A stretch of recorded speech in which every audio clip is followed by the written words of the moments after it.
বৃহত্তর ভারতবর্ষ থেকে যে কয়টি দেশ স্বাধীন হয়েছে তার মধ্যে বাংলাদেশ একটি।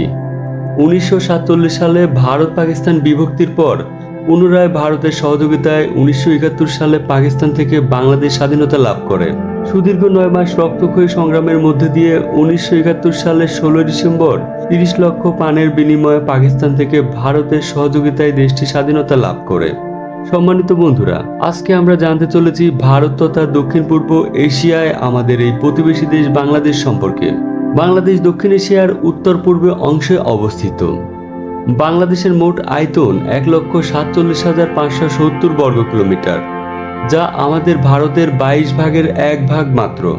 বাংলাদেশের উত্তর সীমানা থেকে কিছু দূরে হিমালয় পর্বতমালা এবং দক্ষিণে বঙ্গোপসাগর। পশ্চিমে ভারতের পশ্চিমবঙ্গ, পূর্বে ভারতের ত্রিপুরা, মিজোরাম রাজ্য এবং মায়ানমারের পাহাড়ি এলাকা। অসংখ্য নদ নদী পরিবেষ্টিত বাংলাদেশ প্রধানত সমতল ভূমি। দেশের উল্লেখযোগ্য নদ নদী পদ্মা, ব্রহ্মপুত্র, সুরমা, কুশিয়ারা, মেঘনা ও কর্ণফুলী। পৃথিবীতে দুটি দেশের মানুষ সবচেয়ে বেশি বাংলা ভাষায় কথা বলে। তার মধ্যে একটি ভারতের পশ্চিমবঙ্গ এবং অন্যটি আমাদের প্রতিবেশী দেশ বাংলাদেশ। বাংলা দেশটির রাষ্ট্রভাষা। বাংলাদেশের সাথে ভারতের প্রায় 4156 কিলোমিটার দীর্ঘ লাইন রয়েছে, যা বিশ্বের 5ম বৃহত্তম আন্তর্জাতিক বর্ডার, যার বৃহৎ অংশই আমাদের পশ্চিমবঙ্গের সীমানা ঘেঁষে। দুই প্রতিবেশী দেশের মানুষের জীবনমানের মধ্যে বেশ মিল রয়েছে। বাংলাদেশের মানুষ অত্যন্ত সহজ সরল বিনয়ী। এরা পরিবার, পরিজন, বন্ধু বান্ধব নিয়ে অবসর সময় আড্ডা দিতে অত্যন্ত পছন্দ করে। আপনি যদি কখনো বাংলাদেশ ভ্রমণে যান তাহলে দেখতে পারবেন এরা কতটা উদার। এরা আপনাকে খুব সহজভাবে গ্রহণ করে নেবে। বাংলাদেশের বড় কয়টি শহর ব্যতীত ছোট শহরগুলোতে কর্মব্যস্ততা খুব বেশি নেই। এদেশের গ্রামীণ জীবন এক কথায় অসাধারণ। এরা চায়ের দোকান বা কফির আড্ডায় কিংবা রাস্তার মোড়ে অথবা খেলার মাঠে সময় কাটাতে অত্যন্ত পছন্দ করে।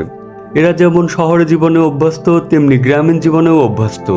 এরা নদীর সাথে মিতালি করতে পারে, এরা সমুদ্রের সঙ্গে মিতালি করতে পারে, এরা পাহাড়ের সঙ্গে মিতালি করতে পারে, এরা সুন্দরবনের গভীরে হারিয়ে যেতে পারে। আবার এরা পৃথিবীর 8ম বৃহত্তম রেমিটেন্স যোদ্ধা। আমাদের ভারতের অর্থনীতির অবস্থান যেখানে বিশ্বে 5ম বৃহত্তম, সেখানে প্রতিবেশী এই দেশটির অর্থনৈতিক অবস্থা বিশ্বের 35তম। বাংলাদেশের অর্থনীতির মূল ভিত্তি বৈদেশিক রেমিটেন্স। দেশটির প্রায় 1 কোটি মানুষ পৃথিবীর বিভিন্ন দেশে কর্মরত রয়েছে, যার বেশিরভাগই নির্মাণ শ্রমিক। বিশ্বের রেমিটেন্স আয়ে 1ম অবস্থানে রয়েছে আমাদের দেশ ভারত। বাংলাদেশ চীনের পর বিশ্বের 2য় বৃহত্তম তৈরি পোশাক রপ্তানিকারক দেশ, যেখানে তৈরি পোশাক রপ্তানিতে ভারতের অবস্থান বিশ্বে 4র্থতম এবং এককভাবে এই শিল্পেই প্রায় 50 লক্ষ মানুষের কর্মসংস্থান তৈরি করেছে। বাংলাদেশ একটি কৃষি নির্ভর দেশ। দেশটির মাটি অত্যাধিক উর্বর হয়। এখানে প্রচুর পরিমাণে ধান, পাট, গম, পেঁয়াজ, আলু, ভুট্টা, ডাল এবং বিভিন্ন মৌসুমী ফসল ফলে থাকে। কৃষির সাথে এই দেশটির প্রায় 40% মানুষ নিবিড়ভাবে জড়িত এবং দেশজ উৎপাদনের 14% কৃষি থেকে আসে। দেশটিতে প্রতি বছরই মৌসুমী বন্যাতে অনেক ফসল পানিতে ডুবে যায়, যার ফলে প্রতি বছর বিপুল পরিমাণে খাদ্যদ্রব্য ও প্রয়োজনীয় কৃষি পণ্য প্রতিবেশী দেশ ভারত থেকে আমদানি করতে হয়। বাংলাদেশের চিকিৎসা খাত এখনো খুব বেশি উন্নত হতে পারেনি। দেশটিতে প্রতি 3000 জনের বিপরীতে হসপিটালে একটি বেড রয়েছে এবং প্রতি 2000 জনের বিপরীতে একজন ডক্টর রয়েছে এবং প্রতি 5000 জনের বিপরীতে একজন নার্স রয়েছে। হসপিটালগুলোতে পর্যাপ্ত ওষুধের সরবরাহ সবসময় থাকে না। দেশে বেশ কিছু বেসরকারি ভালো মানের হসপিটাল গড়ে উঠেছে। বাংলাদেশ থেকে প্রতি বছর কয়েক লক্ষ মানুষ ভারত এবং বিশ্বের উন্নত দেশগুলোতে চিকিৎসা নিয়ে থাকে। বাংলাদেশের শিক্ষা ব্যবস্থা পূর্বের থেকে খুব বেশি উন্নতি হয়নি। দেশের বিশ্ববিদ্যালয়গুলো প্রতি বছরই বৈশ্বিক র্যাঙ্কিংয়ে পিছিয়ে পড়ছে।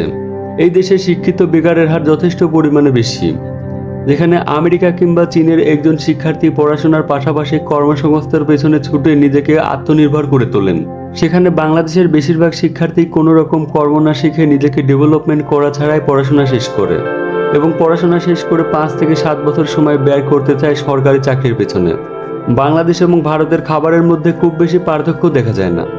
বিশেষ করে পশ্চিমবঙ্গের বাঙালি এবং বাংলাদেশের বাঙালির খাদ্যাভ্যাস প্রায় একই রকমের। বিশেষ করে এদের খাবারের তালিকায় ভাত, মাছ, মাংস, দুধ, ডিম, বিভিন্ন ধরনের সবজি, সালাদ শোভা পায়। ইলিশ এই দেশের জাতীয় মাছ। বিশেষ করে পদ্মার ইলিশ অত্যন্ত সুস্বাদু। পাশাপাশি বৃহত্তর বরিশাল অঞ্চলের ইলিশের কদর এই দেশে সবচেয়ে বেশি। নদীমাতৃক দেশ হওয়াতে দেশটিতে প্রচুর পরিমাণে মাছ পাওয়া যায়। এছাড়াও এই দেশটিতে প্রচুর পরিমাণে মুখরোচক স্ট্রিট ফুড পাওয়া যায়। পরিবার পরিজন বন্ধু বান্ধবের আড্ডায় স্ট্রিট ফুড না হলে যেন চলেই না। বাংলাদেশ পৃথিবীর অন্যতম বৃহত্তম চা উৎপাদনকারী ও চা পানকারী দেশ। বৃহত্তম সিলেট অঞ্চলে রয়েছে দেশের সর্বাধিক চা বাগান। প্রাকৃতিক নয়নাভিরাম সবুজ ঘন অরণ্য ঘেরা এইসব পাহাড়ে চা উৎপাদন করা হয়। এছাড়াও দেশের চট্টগ্রাম অঞ্চলে বেশ কিছু এলাকায় চা চাষ করা হয়। দেশের পঞ্চগড়ের সমতল ভূমিতে অর্গানিক চা উৎপাদন করা হয়। এছাড়াও দেশটিতে বেশ কিছু মনোমুগ্ধকর পর্যটন কেন্দ্র রয়েছে, যেখানে প্রতি বছর দেশ বিদেশ থেকে লাখ লাখ টুরিস্ট ভ্রমণ করতে আসে। কক্সবাজার, এখানেই রয়েছে পৃথিবীর সবচেয়ে বড় বালুকাময় সমুদ্র সৈকত। নীল জলরাশি এবং প্রাকৃতিক কলতান মুহূর্তে মনকে করে তোলে উচ্ছ্বাসিত। কক্সবাজার থেকে 35 কিলোমিটার দূরে রয়েছে দেশটির একমাত্র প্রাকৃতিক প্রবাল দ্বীপ সেন্ট মার্টিন। 8 বর্গ কিলোমিটারের এই দ্বীপটিতে রয়েছে সারি সারি নারকেল গাছ এবং অসংখ্য সামুদ্রিক কোরাল। এখানে সমুদ্রের পানি স্বচ্ছ কাঁচের মতো নীল। সুন্দরবন, দেশটির দক্ষিণে রয়েছে পৃথিবীর সবচেয়ে বড় প্রাকৃতিক মনোগ্রাফ বন সুন্দরবন, যার 63% রয়েছে বাংলাদেশে এবং 37% রয়েছে ভারতের পশ্চিমবঙ্গে। এখানে রয়েছে বিশ্বের সবচেয়ে সুন্দর রয়্যাল বেঙ্গল টাইগার। সুন্দরবনের দক্ষিণে রয়েছে দুবলার চর হিরন পয়েন্ট, সেখানে রয়েছে অসংখ্য হরিণ। সুন্দরবনের সবচেয়ে আকর্ষণীয় উদ্ভিদ সুন্দরী। এছাড়াও কাপ্তাই লেকের উপর ঝুলন্ত ব্রিজটি দেখতে প্রতি বছর লাখ লাখ মানুষ ভিড় করে। অসাধারণ সুন্দর এই ব্রিজটি কাপ্তাই লেকের বিচ্ছিন্ন দুই পাড়ের পাহাড়ের মধ্যে সম্পর্ক গড়ে দিয়েছে।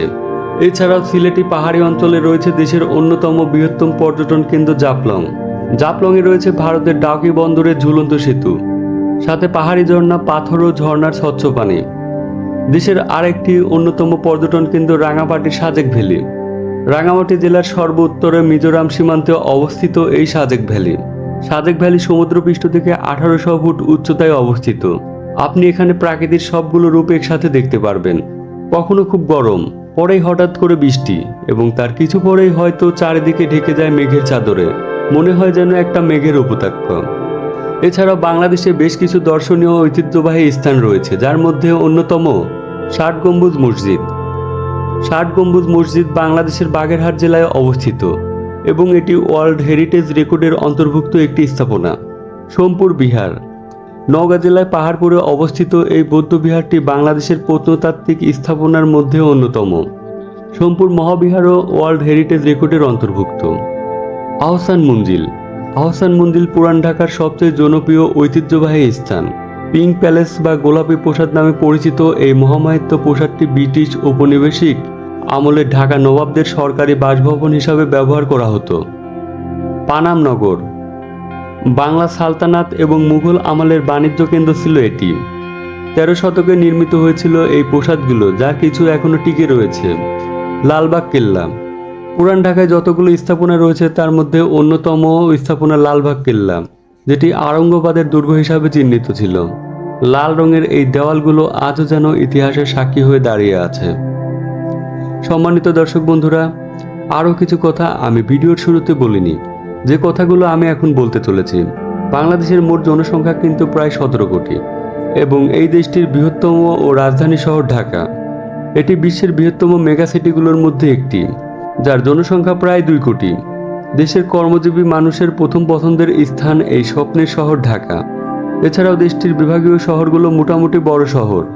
বিশেষ করে রাজশাহী শহর এশিয়ার বৃহত্তম পরিষ্কার শহরগুলোর মধ্যে একটি। এছাড়াও চট্টগ্রাম দেশের দ্বিতীয় বৃহত্তম শহর এবং একই সাথে বাণিজ্যিক এবং বন্দর নগরী। এছাড়া বাকি যে শহরগুলো রয়েছে সেগুলো মোটামুটি মাঝারি শহর। দেশটির মুদ্রার নাম টাকা এবং বর্তমানে $1 সমান প্রায় 120 টাকা, যা ভারতীয় মুদ্রায় প্রায় 84 রুপি। বাংলাদেশের বর্তমান মাথাপিছু আয় $2,784, যেখানে ভারতের বর্তমান মাথাপিছু আয় দাঁড়িয়েছে $2,621। এদেশের মানুষ খুবই পরিশ্রমী, এখানে বর্ণ বৈষম্য নেই বললেই চলে। দেশটির জাতীয় খেলা হাডুডু, তবে দেশটির সবচেয়ে জনপ্রিয় খেলা ফুটবল এবং ক্রিকেট।